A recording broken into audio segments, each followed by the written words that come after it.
Praise the lord. మరియు దేవుడు పౌలు చేత విశేషమైన అద్భుతములను చేయించెను. అతని శరీరమునకు తగిలిన చేతి గుడ్డలైనను నడికట్లైనను రోగుల యొద్దకు తెచ్చినప్పుడు రోగములు వారిని విడిచెను, దయ్యములు కూడా వదిలిపోయెను.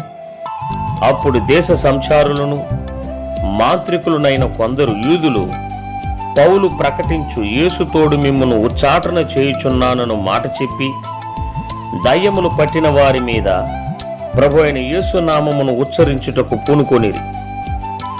యూదుడైన స్కెవయ్యను ఒక ప్రధాన యాజకుని కుమారులు 7 అలాగు చేయుచుండిరి.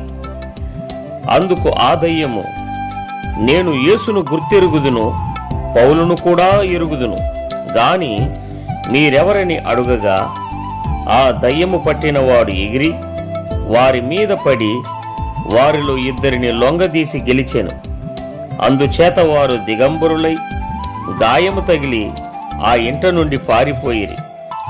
ఈ సంగతి ఎఫెసులో కాపురమున్న సమస్తమైన యూదులకును గ్రీసు దేశస్థులకును తెలియవచ్చినప్పుడు వారందరికీ భయము కలిగెను గనుక ప్రభువైన యేసు నామము గణపరచబడెను.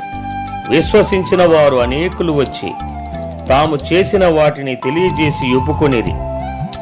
మరియు మాంత్రిక విద్య అభ్యసించిన వారు అనేకులు తమ పుస్తకములు తెచ్చి అందరి ఎదుట వాటిని కాల్చివేసిరి.